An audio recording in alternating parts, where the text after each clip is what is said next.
What's up, you guys? Bad Jack JW. Hopefully you enjoyed that intro.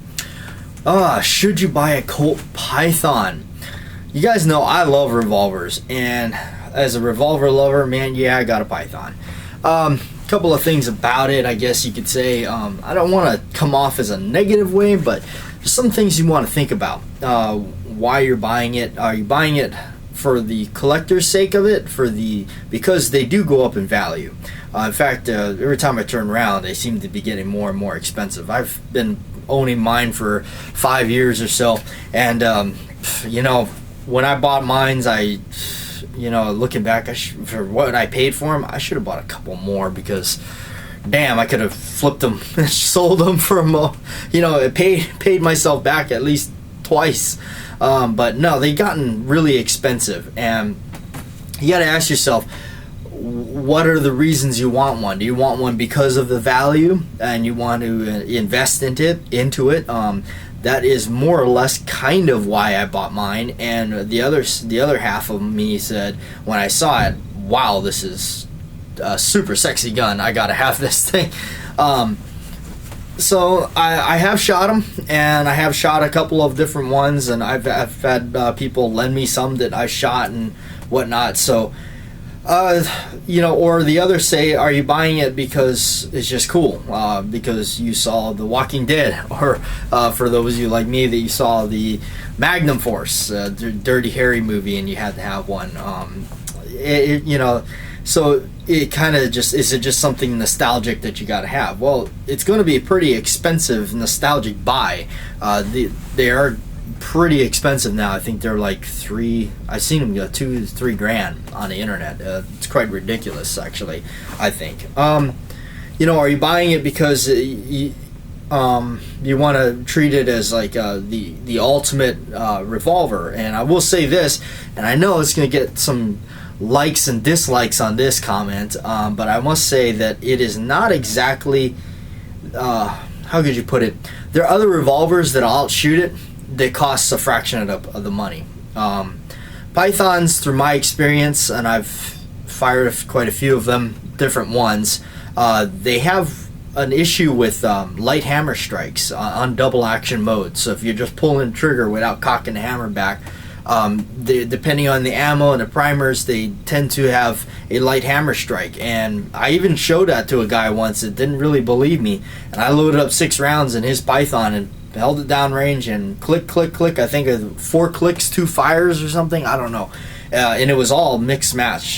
So tried shuffling it around. I've even tried looking at it if it was a certain cylinder it was doing it on, and it just wasn't. It was just ammo dependent. It was depending on if that ammo had harder primers or whatnot. So yeah, I know it's like sometimes you got to look at it.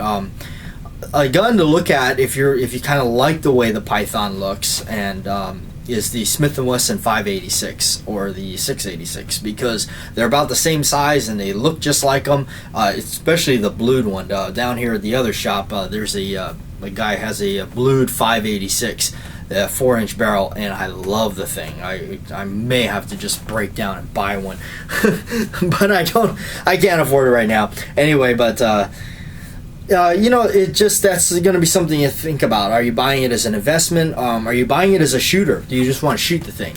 That's fine too, but just please note that the more you use it, the more worn out it gets, the lesser and lesser in value it becomes, if you care about that. There is a big difference between if you have one that's never been fired outside the factory, it's pretty much brand new in a box with the tags, and no private owner has put rounds through it. And you go ahead and shoot it, you may drop the value by, in some cases, $500-600 or more, depending on what type. I even had somebody comment one time on one of my other stainless videos, how can this guy say that the gun's never been fired? That dummy doesn't even know they fired it in the factory. Well, of course they fired it in the factory. What we're talking about is private ownership. I mean, for the majority of us, we understand that. What is going on here?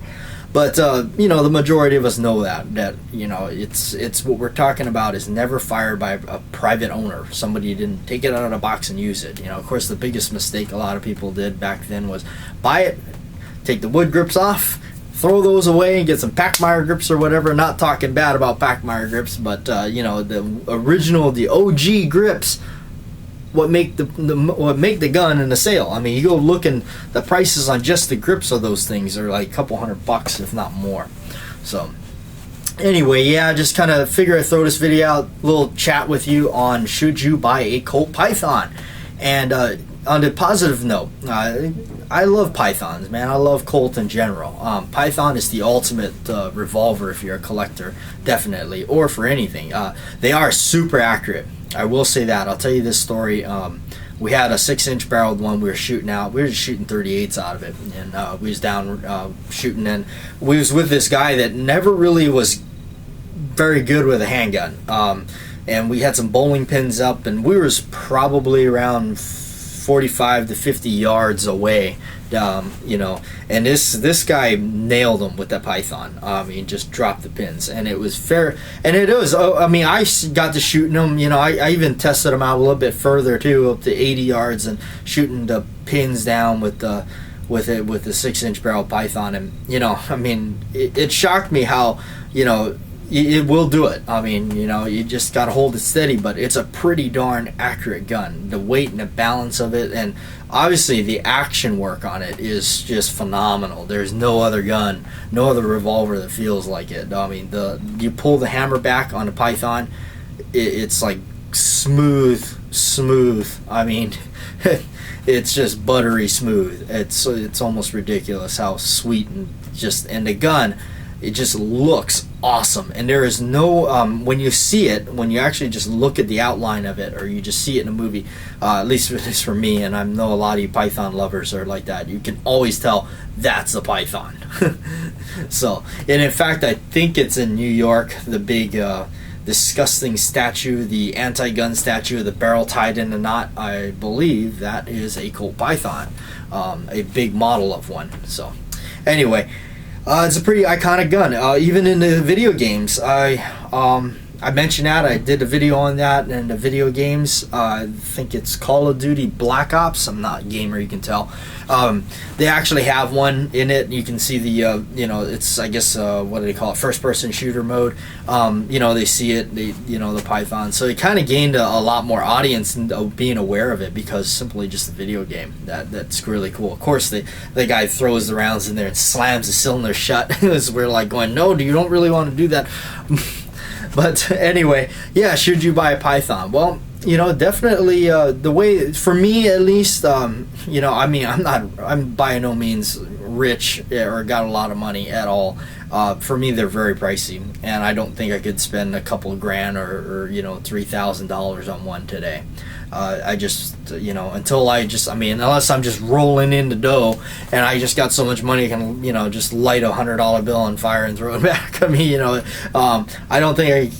I just don't think I could pay that much money for one today. Like I said, if I would have seen what I see now 5 years ago when I bought them, I would have bought a couple more. I would have not bought other guns in which I spent money on and wound up trading or selling. I would have saved that money and bought more Pythons and thrown them on auction now, because their prices are just outrageously high, in my opinion.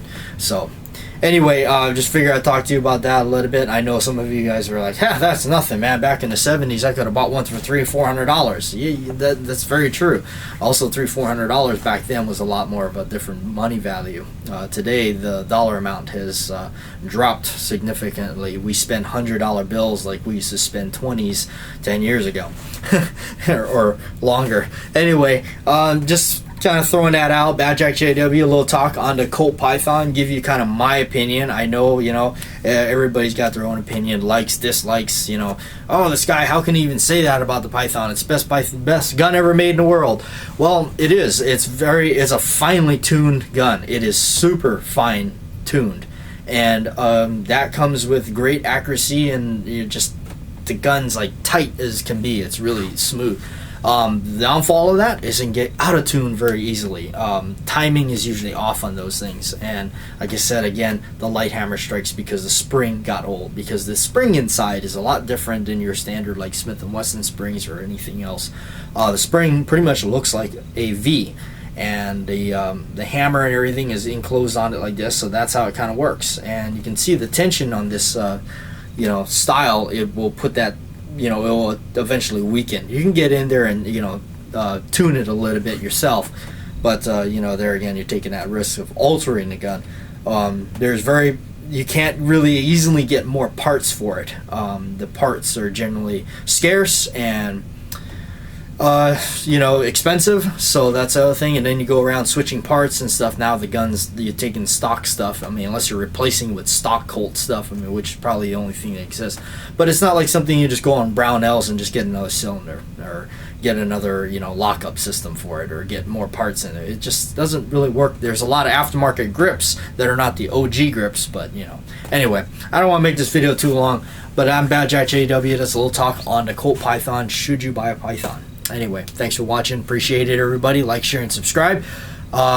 Keep tuning in. We're doing more and more videos, and we'll get back to the original tabletop videos that the channel started with. Anyway,